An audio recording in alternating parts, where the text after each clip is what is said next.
السلام علیکم ورحمۃ اللہ وبرکاتہ۔ ان الحمد للہ نحمده ونستعینه ونستغفره ونؤمن به ونتوکل علیہ ونعوذ باللہ من شرور انفسنا ومن سیئات اعمالنا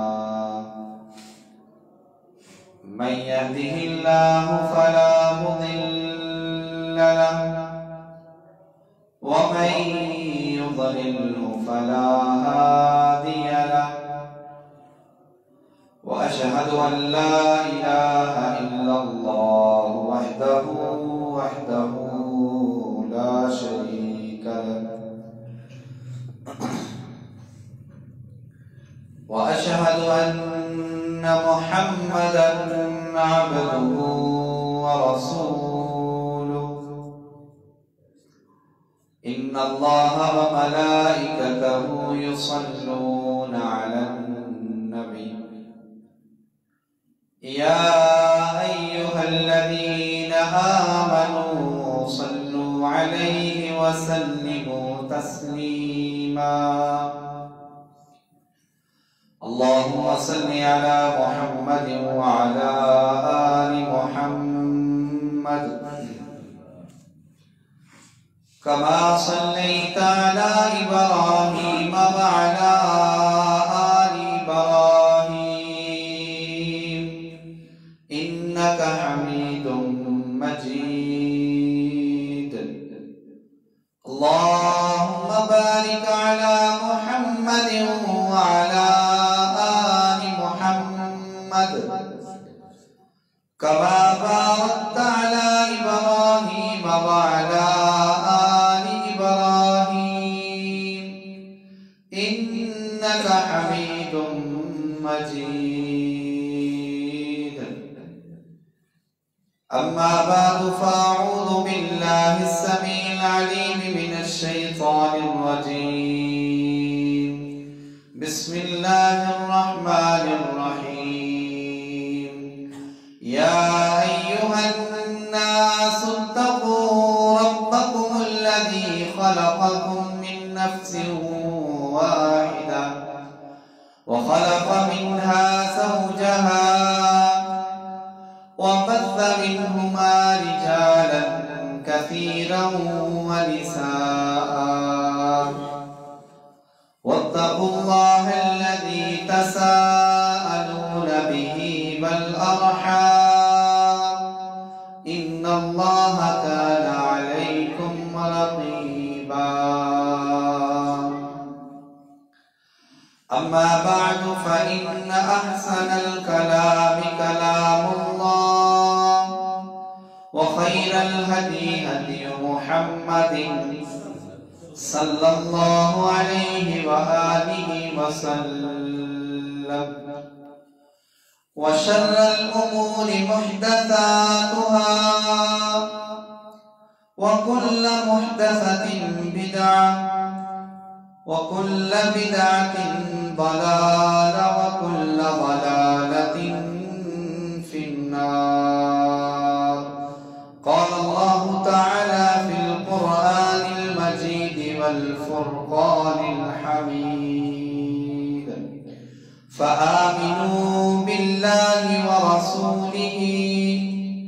والنور الذي أنزلنا والله بما تعملون خبير قال الله تعالى في المقام الأولى لا تجعلوا دعاء الرسول بينكم كدعاء بعضكم بعضا قال الله تعالى في المقام الآخر يا أيها الذين آمنوا لا ترفعوا أصواتكم فوق صوت النبي وقال النبي صلى الله عليه وآله وسلم طوبى لمن رآني وآمن بي وطوبى 7 مرات لمن لم يرني وآمن بي أو كما قال النبي صلى الله عليه وآله وسلم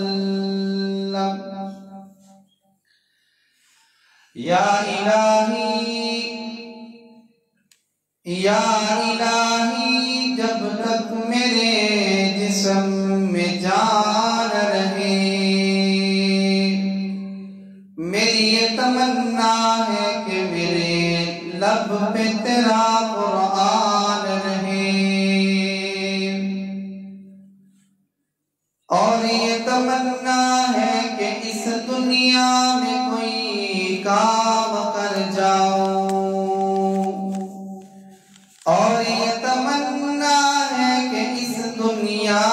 میں کوئی کام کر جاؤں اگر توفیق ملے تو خدمت اسلام کر جاؤں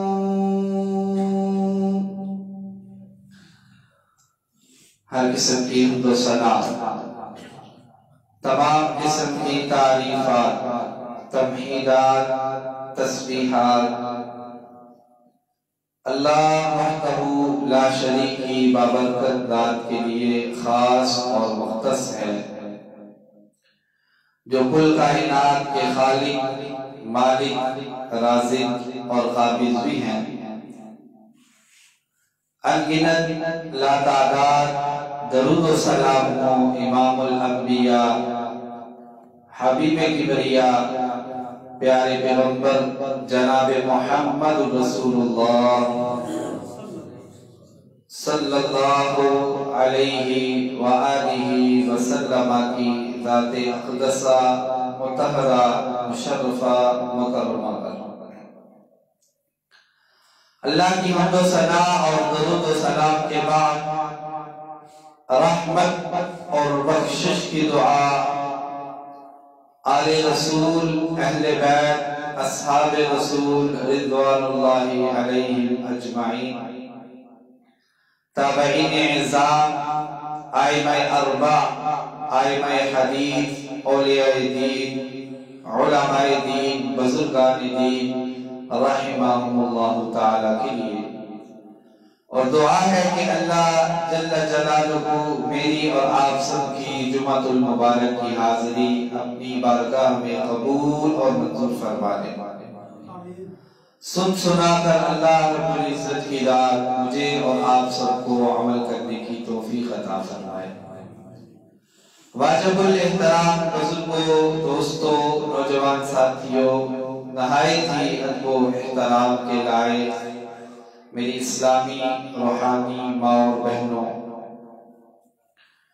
گزشتہ خطبات میں ہم نے رسول اللہ صلی اللہ علیہ وآلہ وسلم کے فضائل اور آپ صلی اللہ علیہ وآلہ وسلم کی وہ خصوصیات جو اللہ تعالیٰ نے کسی اور کو نہیں عطا فرمائی اس حوالہ سے ہم نے سبق پڑھا تھا جس نبی کو اللہ تعالیٰ نے اتنی شانوں سے نوازا ہے اتنا مقام دیا ہے اتنا رتبہ دیا ہے اس نبی کے آخر اس امت پہ کچھ حقوق تو ہوں گے تو آج کے اس خطبہ جمعۃ المبارک میں انشاءاللہ امت پر نبی صلی اللہ علیہ وسلم کے وہ کون سے حقوق ہیں جو ہمیں پورے کرنے چاہیے اس عنوان پر چند گزارشات آپ کے سامنے پیش کروں گا اللہ تعالی ہمیں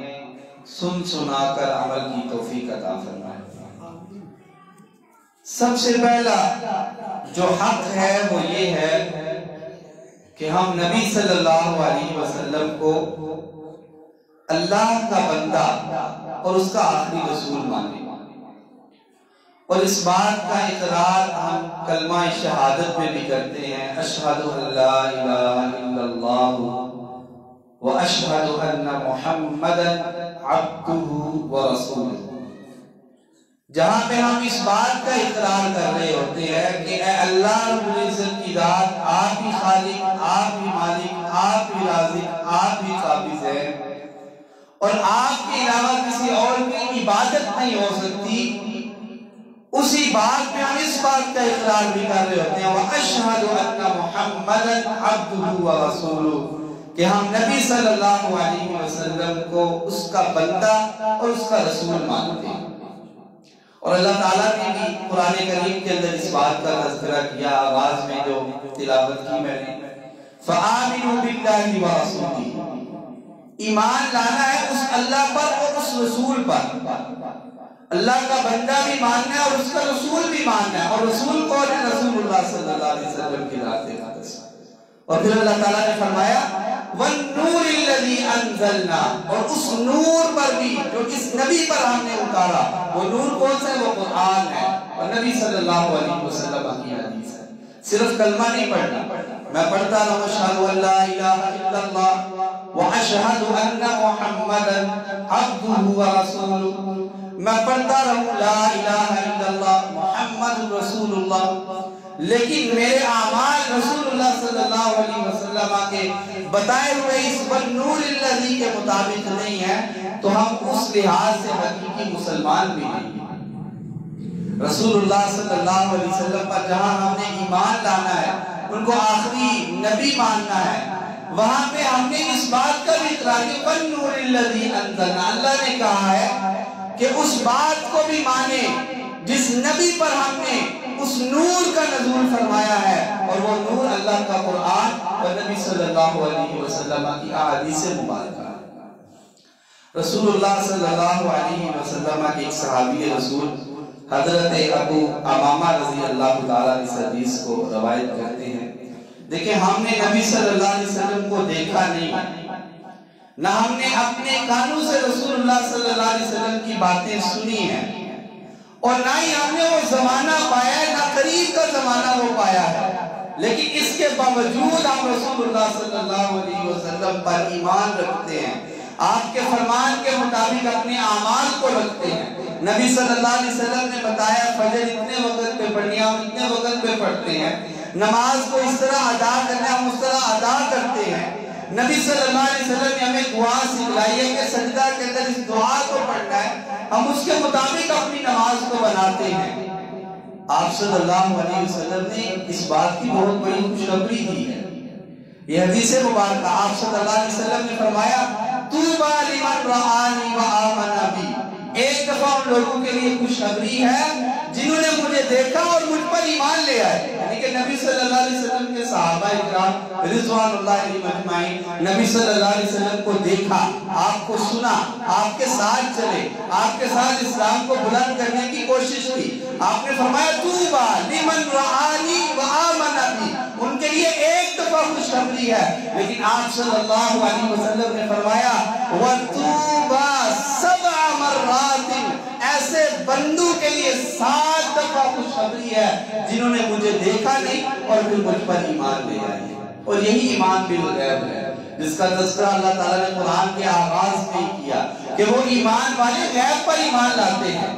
ہمارا غیب پر ایمان ہے، کس طرح؟ ہم نے اللہ کو نہیں دیکھا، ہم نے جنت کو نہیں دیکھا، ہم نے جہنم کو نہیں دیکھا، ہم نے نبی صلی اللہ علیہ وسلم کو نہیں دیکھا، ہم نے نہیں دیکھا کہ وہی کس طرح اتری، کیا اس کا حساب تھا، ہم نے صرف اپنے اساتذہ سے سنا، میرے اساتذہ نے اپنے اساتذہ سے سنا، پھر یہ بات امام بخاری تک پہنچی، امام بخاری سے آگے نبی صلی اللہ علیہ وسلم تک پہنچی، یہ سلسلہ ہمارے پاس محفوظ ہے، لیکن ہم بنا دیکھے غیب پر ایمان رکھتے ہیں، کیونکہ یہ رسول اللہ صلی اللہ علیہ وسلم کی باتیں اور آپ صلی اللہ علیہ وسلم کے فرمانات ہیں، اور اسی لیے رسول اللہ صلی اللہ علیہ وسلم نے ہمارے لیے 7 دفعہ خوشخبری کا اعلان کیا۔ اس لحاظ سے ہم بہت خوش نصیب ہیں، تو ہم کو بھی چاہیے نا ہم خود کو حقیقی مسلمان بنائیں۔ ہم نبی صلی اللہ علیہ وسلم کی کیا صرف سیرت سن سکتے ہیں؟ کیا ہم صرف رسول اللہ صلی اللہ علیہ وسلم کی وہ خصوصیات کو صرف اپنے مطالعہ میں لا سکتے ہیں؟ کیا ہم وہ رسول اللہ صلی اللہ علیہ وسلم کا وہ اعلیٰ اخلاق صرف سننے اور سنانے کی حد تک رکھ سکتے ہیں،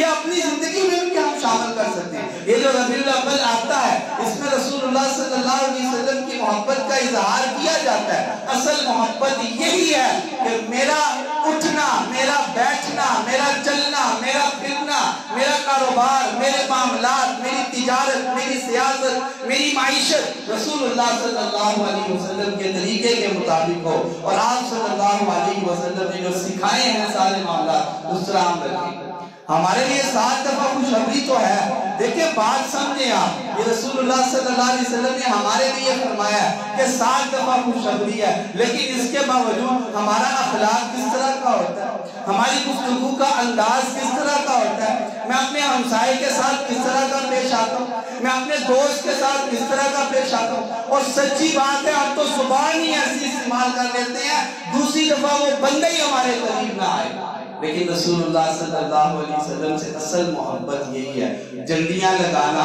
بیج لگا لینا، یا اپنے گھروں کو سجا لینا، یا صرف محبت کا اظہار کر دینا، یا ایک سٹیٹس لگا دینا، یا ایک تصویر اپلوڈ کر دینا کہ میں نبی صلی اللہ علیہ وسلم کا محب ہوں، یہاں پہ صرف بات ختم نہیں ہوتی۔ اصل محب وہی ہے، اصل رسول اللہ صلی اللہ علیہ وسلم سے محبت کرنے والا بندہ وہی ہے جو آپ صلی اللہ علیہ وسلم کی تعلیمات کے مطابق اپنی زندگی کو بنانے کی کوشش کرتا ہے۔ اللہ تعالیٰ مجھے اور آپ کو ایسا بنائے۔ رسول اللہ صلی اللہ علیہ وسلم کا پہلا حق ہے کہ اس کو اللہ کا بندہ اور رسول مانے۔ دوسرا حق آپ صلی اللہ علیہ وسلم کا یہ ہے کہ آپ کی تعظیم اور توقیر کریں۔ 2 آیات اس حوالے سے، ایک لا تجعلوا دعاء الرسول بینکم کدعاء بعضکم بعضا، اللہ تعالیٰ نے کہا ہے کہ اپنے نبی اپنے رسول کو اس طرح نہ بلاؤ جس طرح کدعاء بعضکم بعضا، آپ ایک دوسرے کو بلاتے ہیں۔ مثال کے طور پہ میرا کوئی دوست ہے، میں اسے محبت سے اس کے نام کے علاوہ سے کچھ کہہ دیتا ہوں، یا کوئی لقب پڑا ہوا ہے، یا کوئی کنیت ہے، محبت سے ہم بسا اوقات نام بھی الٹ کر لیتے ہیں، لیکن اللہ تعالیٰ نے کہا ہے کہ نبی کو نہیں اس طرح بلانا۔ یہ مرزا جیلوی، یہ جو آپ کے جیلن کے پاس رہتا ہے بدبخت اور گندا انسان اور رافضی اور قادیانی، اللہ تعالیٰ اس کا بیڑا غرق کرے۔ پہلے تو چلے دعا کرتے ہیں کہ اللہ تعالیٰ اسے ہدایت عطا فرمائے، اور اگر ہدایت نہیں تو اللہ تعالیٰ اس کو ہم سے دور ہی رہ جائے گی۔ کیا کہتے ہیں وہ گزشتہ خطبہ میں نے کی کہ اس لونڈے اور نبی صلی اللہ علیہ وسلم کے حوالے سے نعوذ باللہ اس نے کیسی گندی زبان کو استعمال کیا۔ قرآن کی یہ آیتیں اس بندے نے پڑھی کہ اللہ تعالیٰ کہہ رہے ہیں کہ اپنے نبی کو اس طرح نہیں بلانا جس طرح تم اپنے بھائیوں کو، اپنے دوستوں کو، اپنے بزرگوں کو بھی بلاتے ہو، یعنی کہ اس سے بھی زیادہ توقیر کے ساتھ نبی صلی اللہ علیہ وسلم کی ذات اقدس کا نام لینا ہے۔ نبی صلی اللہ علیہ وسلم، حضرت محمد صلی اللہ علیہ وسلم، پیارے پیغمبر جناب محمد رسول اللہ صلی اللہ علیہ وسلم، جتنی عزت، جتنی توقیر کے ساتھ بھی نام لیا جائے تو کم ہے، لیکن ایسے بدبخت ہمارے معاشرے میں لوگ آ گئے ہیں جو لوگوں کو بھی گمراہ کریں اور خود بھی گمراہ ہو گئے ہیں۔ اللہ تعالیٰ ایسے فتنوں سے ہمیں محفوظ رکھے۔ رسول اللہ صلی اللہ علیہ وسلم کا دوسرا یہ آپ صلی اللہ علیہ وسلم کا امت پر حق یہ ہے کہ امت کے لوگ آپ صلی اللہ علیہ وسلم کی توظیف اور توقیر کریں۔ پھر اللہ تعالیٰ نے فرمایا یا ایھا الذین آمنوا لا ترفعوا اصواتکم فوق صوت النبی۔ یہ ایک واقعہ پیش آیا تھا، اس کا شان نزول یہ ہے، صحابہ کرام کا آپس میں کوئی معاملہ پیش آ گیا تو آوازیں بلند ہونا شروع ہو گئی، اتنی آوازیں بلند ہو گئی کہ نبی صلی اللہ علیہ وسلم اپنے حجرے مبارک سے باہر آ گئے، تو اللہ تعالیٰ نے اس آیت کریمہ کو نازل فرما دیا یا ایھا الذین آمنوا لا ترفعوا اصواتکم فوق صوت النبی۔ اے پیغمبر کے صحابہ، آپ جہاں پہ آپ کا نبی موجود ہے آپ اپنی آواز کو بھی بلند نہیں کر سکتے۔ ایک کہا کہ آپ نے اپنے نبی کو اس طرح بلانا نہیں جس طرح پہ دوسرے کو بلاتے ہیں، دوسری یہاں تک تعظیم اللہ تعالیٰ نے بیان فرما دیا کہ اپنے پیغمبر کی موجودگی میں اپنی آواز کو بھی بلند نہیں کرنا۔ یہ جب آیت کریمہ نازل ہوئی، ایک صحابی رسول اللہ کے ولی اللہ تعالیٰ ان کی قبر میں قرون الرحمتوں کا نزول فرمائے، جب اس آیت کریمہ کو سنا چند دن مسجد کے اندر ہی نہ آئے، صحابہ کرام بھی پریشان، نبی صلی اللہ علیہ وسلم بھی پریشان، میرا وہ صحابی مسجد میں نظر نہیں آ رہا۔ بتایا گیا اللہ کے نبی اس کی آواز ذرا بلند ہے، اس ڈر کی وجہ سے وہ مسجد میں نہیں آ رہا کہیں میرے سارے کے سارے نیک اعمال ہی ضائع نہ ہو گئے۔ آپ صلی اللہ علیہ وسلم نے فرمایا کہ تیری تو قدرتی آواز بلند ہے، آپ مسجد میں آ جائے۔ یعنی کہ صحابہ کرام آپ صلی اللہ علیہ وسلم کی یہاں تک توقیر اور آپ صلی اللہ علیہ وسلم کی تعظیم فرمایا کرتے تھے۔ تو آج یہاں پہ یہ بات بندہ سوچ سکتا ہے کہ نبی صلی اللہ علیہ وسلم تو یہاں پہ موجود نہیں ہے، ہم آواز اگر بلند کر بھی لیں تو نبی صلی اللہ علیہ وسلم تو واقعتاً یہاں پہ موجود نہیں، حاضر تو آپ صلی اللہ علیہ وسلم نہیں. تو یہاں پہ اس آیت کریمہ کے مفہوم یہ ہے کہ نبی صلی اللہ علیہ وسلم کی جہاں پہ بات آ جائے، قال رسول اللہ صلی اللہ علیہ وسلم جہاں پہ آ جائے، وہاں پہ کسی مولوی کی بات کو نہ لے کر آئے. یہ رسول اللہ صلی اللہ علیہ وسلم کی تعظیم ہے، یہ آپ صلی اللہ علیہ وسلم کی توقیر ہے. جہاں پہ مسئلہ آ گیا کہ اپنے ہاتھوں کو سینے پہ باندھنا ہے، پھر میں اپنا عمل نہ کروں کہ میں پیٹ پہ اپنے ہاتھوں کو باندھوں. نہیں بھائی، نبی صلی اللہ علیہ وسلم کی تعظیم اور توقیر یہ ہے کہ آپ صلی اللہ علیہ وسلم کا امتی اپنے ہاتھوں کو اپنے سینے پہ ہی باندھے، وہاں پہ ہیلے اور بہانے نہ پیش کرے، وہاں پہ یہ نہ کہے کہ مجھ سے باندھا نہیں جاتا یا رفع دین کرنا ہے. رسول اللہ صلی اللہ علیہ وسلم کی سنت ہے. آپ صلی اللہ علیہ وسلم نے بتایا کہ اپنے ہاتھوں کو کندھوں تک اٹھاؤ، اور ایک بندہ کہے میں رفع دین تو کرتا ہوں لیکن میں کندھے تک اپنا ہاتھ نہیں اٹھا سکتا،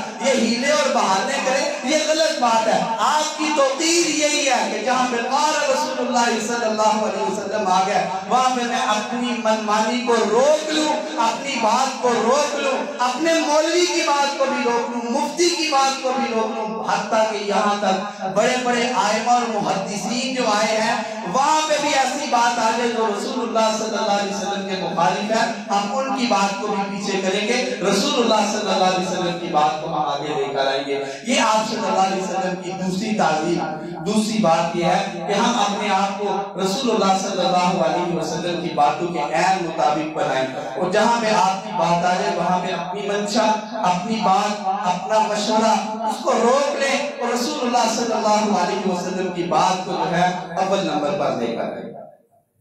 رسول اللہ صلی اللہ علیہ وسلم کا تیسرا حق یہ ہے کہ ہم رسول اللہ صلی اللہ علیہ وسلم سے محبت کریں. آپ صلی اللہ علیہ وسلم کی ایک حدیث مبارکہ ہے جس میں رسول اللہ صلی اللہ علیہ وسلم نے فرمایا 3 چیزیں ایسی ہیں جس انسان کے اندر آئیں گی وہ ایمان کی مٹھاس کو پالے گا.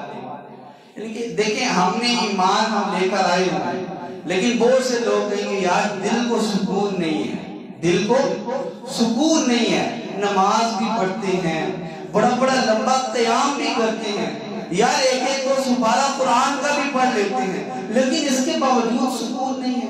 ان کو یہ حلیہ بھی اپنانا چاہیے. رسول اللہ صلی اللہ علیہ وسلم نے فرمایا جس کے اندر یہ 3 خصلتیں آ جائیں گی اس کے پاس ایمان کی مٹھاس آ جائے گی، اس کے دل کو سکون ملے گا. اس میں سے سب سے پہلی یہ ہے اللہ اور اس کے رسول کے ساتھ محبت کرنی ہے. سب سے پہلی اللہ اور اس کے رسول کے ساتھ محبت کرنی ہے، آپ صلی اللہ علیہ وسلم کے ساتھ محبت کرنی ہے، اور اس کا اقرار بھی کرنا ہے کہ میں اللہ اور اس کے رسول کے ساتھ محبت کرتا ہوں. حضرت عمر رضی اللہ تعالی کتنے عظیم صحابی تھے. نبی صلی اللہ علیہ وسلم نے اپنے ہاتھ میں ہاتھ لیا ہوا ہے اور عمر رضی اللہ تعالیٰ کو لے کے جا رہے ہیں. ایک دن پوچھا عمر مجھ سے کتنی محبت کرتے ہو؟ کہا اللہ کے رسول اپنے والدین سے بھی زیادہ، اپنے بچوں سے بھی زیادہ آپ سے محبت کرتا ہوں، لیکن اپنی جان سے کم آپ سے محبت کرتا ہوں. آپ صلی اللہ علیہ وسلم نے جو ہاتھ میں ہاتھ لیا ہو تو اسے پیچھے کر لیا. کہا اللہ کے رسول ہاتھ کو پیچھے کیوں کر لیا؟ کہا ایمان ہی اتنی دیر تک مکمل نہیں ہوگا جب تک اپنی جان سے بھی زیادہ محمد رسول اللہ صلی اللہ علیہ وسلم سے محبت نہیں کرنی.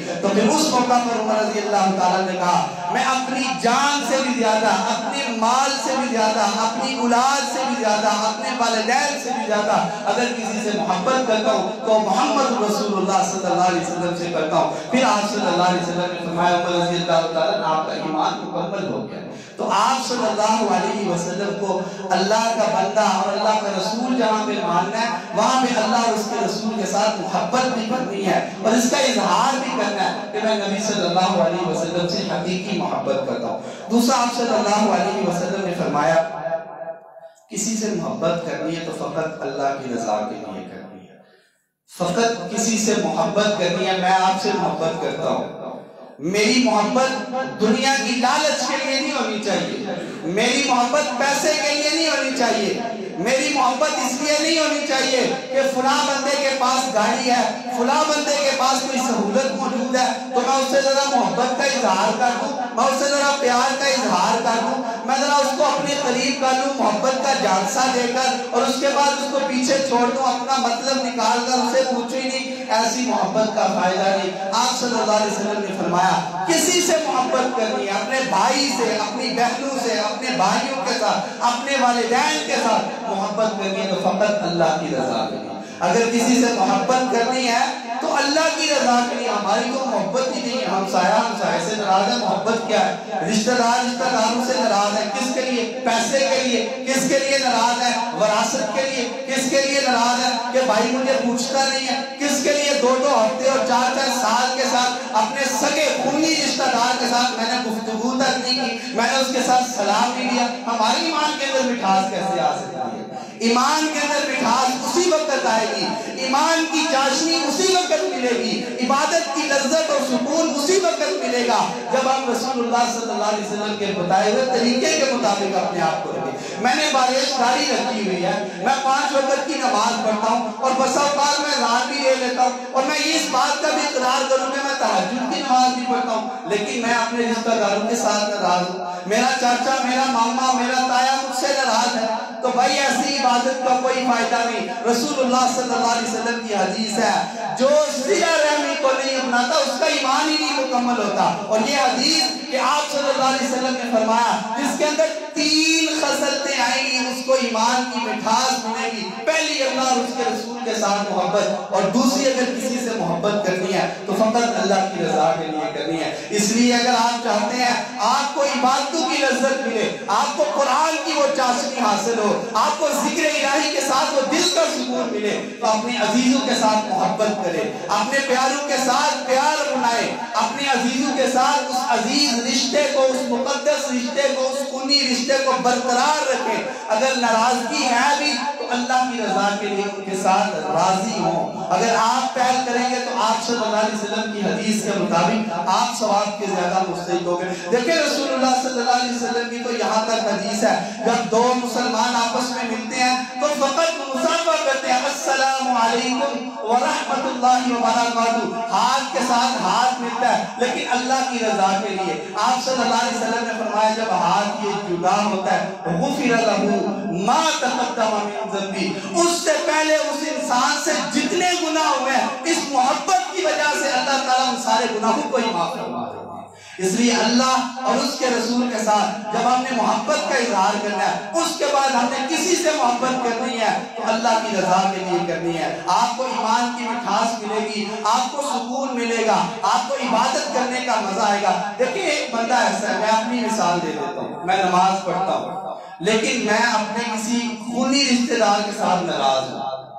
میں اپنے کسی خونی رشتہ دار کے ساتھ ناراض ہوں, تو میرے ذہن کے اندر خیال آئے گا یار میں اپنے چاچے کے ساتھ ناراض ہوں, میں اپنے مامے کے ساتھ ناراض ہوں, تو وہ ایمان کی چاشنی مل ہی نہیں سکتی. اسی لیے نبی صلی اللہ علیہ وسلم نے فرمایا 3 خصلتیں ایمان کی مٹھاس پہ. اس لیے اگر آپ کی یا میری ناراضگی ہے کسی کے ساتھ تو اللہ کی رضا کے لیے, اللہ کی خوشنودی کے لیے اپنے ان رشتوں کو قائم کریں. ایک ہمارے بہت اچھے موٹیویشنل اسپیکر ہیں, ان کی گفتگو سن رہا تھا, وہ کہتے ہیں کہ میں اگر کسی بندے کو کہوں کہ آپ اپنے ہاتھ کے اندر, ذرا بات کو سنیے گا سمجھنے کے لیے, مثال ہے بات کو سمجھانے کے لیے, 5 کلو کا پتھر آپ نے 10 منٹ اپنے ہاتھ پہ رکھنا ہے.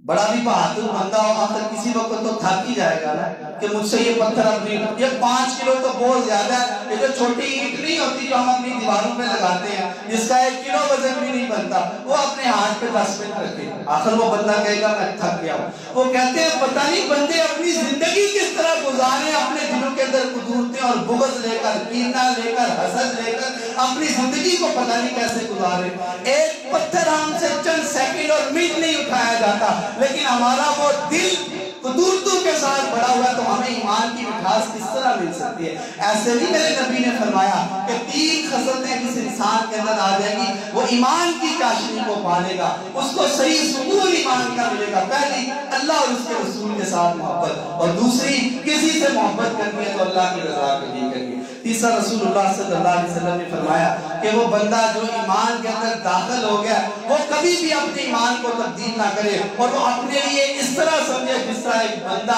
جہنم کے اندر اپنے آپ کو گرانا چاہتا ہے، یعنی کہ اپنے آپ کو مرتد کبھی نہ بنائے۔ آپ مسلمان ہیں، اسی پہ اللہ تعالیٰ سے دعا کرتے رہا کریں، اللہ تعالیٰ ایمان کی زندگی عطا فرمانا، موت کے وقت کلمہ طیبہ نصیب فرمانا، اللہ جو زندگی ملی ہے وہ بھی کلمہ کے مطابق گزارنے کی توفیق عطا فرمانا۔ اگر آپ اسی طرح جائیں گے زندگی بھی پرسکون ہوگی، موت بھی سکون کی ملے گی اور آخرت بھی بہت سکون کی ہو جائے گی۔ رسول اللہ صلی اللہ علیہ وسلم کی چوتھا حق یہ ہے کہ ہم آپ صلی اللہ علیہ وسلم کے اسوہ حسنہ پر عمل کریں۔ لَقَدْ كَانَ لَكُمْ فِي رَسُولِ اللَّهِ أُسْوَةٌ حَسَنَةٌ۔ اللہ تعالیٰ نے بہت ہی تحقیق کے ساتھ اس بات کو کہہ دیا ہے کہ مسلمانوں کے لیے رسول اللہ صلی اللہ علیہ وسلم آئیڈیل اور نمونہ ہے۔ میرے معاملات، جیسے پہلے بات ہوئی ہے، میرے معاملات، میرا کاروبار، میری تجارت، میرے سارے کے سارے مختصر بات یہ ہے کہ معاملات رسول اللہ صلی اللہ علیہ وسلم کے طریقے کے مطابق ہونا چاہیے، اور یہی امت بھی کامیاب امت بنے گی جو رسول اللہ صلی اللہ علیہ وسلم کو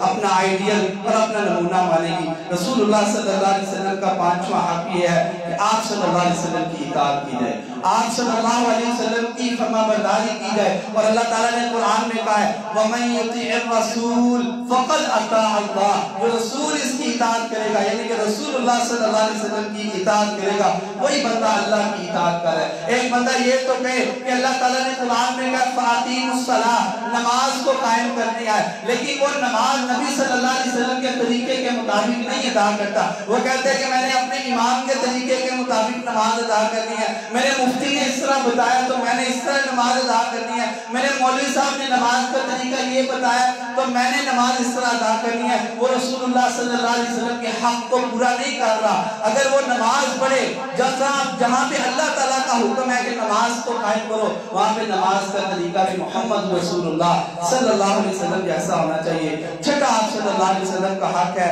کہ اختلافی مسائل کے اندر آپ صلی اللہ علیہ وسلم کو فیصل مانا جائے، یعنی کہ اختلاف ہو گئے کسی بات کے اندر، کسی مسئلہ کے اندر، تو اپنی بات نہ کہیں۔ جب کوئی بات آپ اپنا موقف پیش کریں، دوسرا بندہ اپنا موقف پیش کرے، پھر ان دونوں موقفات کو دیکھا جائے کہ رسول اللہ صلی اللہ علیہ وسلم کی، آپ صلی اللہ علیہ وسلم کی حدیث کے مطابق کس کا موقف ہے، تو آپ بھی اس کے موقف کی تائید کریں اور اسی مسئلے کے ساتھ آپ ملیں، یعنی کہ جھگڑا نہیں کرنا۔ اگر کوئی بات آ گئی ہے تو اس کا فیصلہ جب کرنا ہے تو رسول اللہ صلی اللہ علیہ وسلم کے، آپ صلی اللہ علیہ وسلم کے فرمانات کے مطابق کرنا ہے۔ آپ صلی اللہ علیہ وسلم کا آخری حق یہ ہے کہ کثرت کے ساتھ نبی صلی اللہ علیہ وسلم کی ذات اقدس پر درود بھیجا جائے۔ اللہم صلی علی محمد وعلی آل محمد کما صلیت علی ابراہیم وعلی آل ابراہیم انک حمید مجید۔ اللہم بارک علی محمد وعلی آل محمد کما بارکت علی ابراہیم وعلی آل ابراہیم انک حمید مجید۔ جس بندے کے، ذرا وقت تھوڑا سا آگے ہو جائے تو بہت ہی معذرت کے ساتھ غصہ نہ کیجیے گا اگر 2 4 5 منٹ آگے ہو جائیں۔ اس درود کے موضوع پہ دل کر رہا ہے آپ کو چند گزارشات پیش کروں۔ رسول اللہ صلی اللہ علیہ وسلم نے فرمایا جو ایک دفعہ مجھ پہ درود بھیجتا ہے اللہ تعالیٰ اس بندے پر 10 رحمتوں کا نزول فرماتے ہیں، اللہ تعالیٰ اس کے 10 گناہوں کو معاف فرماتے ہیں، اللہ تعالیٰ اس کے 10 درجات کو بلند فرماتے ہیں۔ کتنا عظیم عمل ہے۔ میں ایک دفعہ کہوں صلی اللہ علیہ وسلم، میں ایک دفعہ پڑھوں اللہم صلی وسلم علی نبینا محمد، میں ایک دفعہ پڑھوں اللہم صلی علی محمد وعلی آل محمد، میرے نام اعمال میں 10 نیکیاں، مجھے 10 رحمتیں، 10 برکتیں، 10 درجات کی بلندی اور 10 گناہ معاف۔ کتنا وہ پاکیزہ بندہ ہوگا جس کی زندگی کے اندر درود ہے۔ آج کچھ لوگ کہتے ہیں یہ مولوی وظائف بتا دیتے ہیں، وہ وظیفے کا بڑا اثر ہمیں نظر نہیں آتا۔ غلط بات ہے۔ آپ اپنی زندگی کے اندر درود کو شامل کر کے دیکھیں، بے روزگار کو روزگار ملے گا،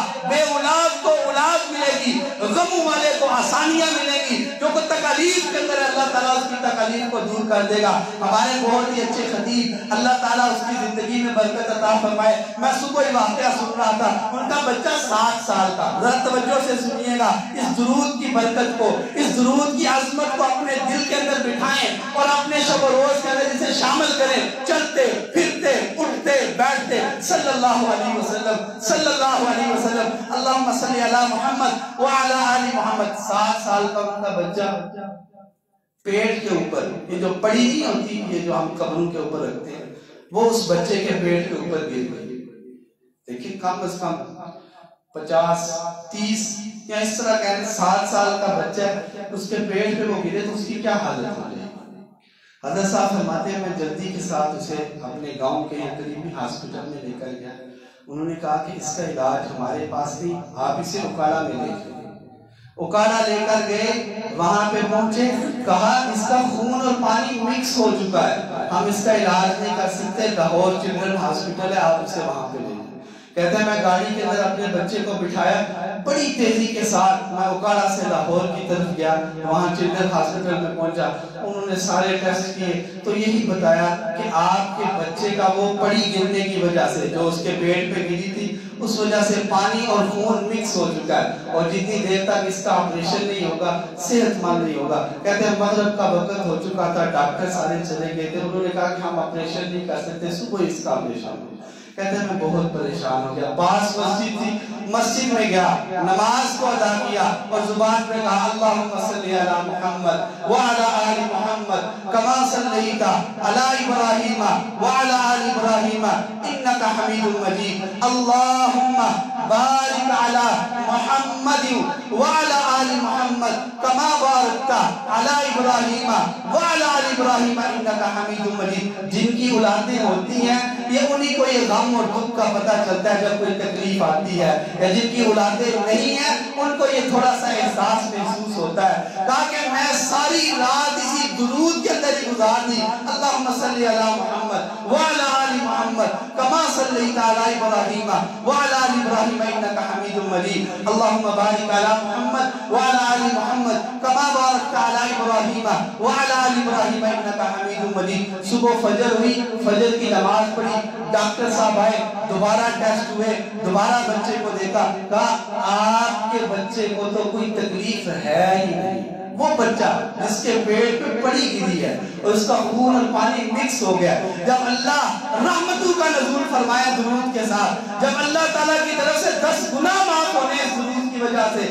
جب اس درود کی وجہ سے 10 درجات بلند ہونے ہیں، تو اللہ تعالیٰ اتنی بڑی مشکل کو بھی حل فرما دیتے ہیں. اس لیے ایسے بھائی، ایسے بزرگ، ایسے دوست، ایسی مائیں، ایسی بہنیں، ایسے نوجوان جو پریشان حال ہیں، جو کسی مصیبت کے اندر ہیں، جو بے روزگار ہیں، جو بے اولاد ہیں، یا کوئی بھی دنیا کی مصیبت اور بیماری ہے، وہ اپنی زندگی کے اندر درود کو لے آئے. اللہ اپنی رحمت کے ساتھ ہر قسم کی تکلیف کو، بیماری کو، مشکلات کو دور کر دے گا. ان اللہ و ملائکتہ یصلون علی النبی یا ایھا الذین آمنوا صلوا علیہ وسلموا تسلیما وآخر دعوانا الحمدللہ رب العالمین.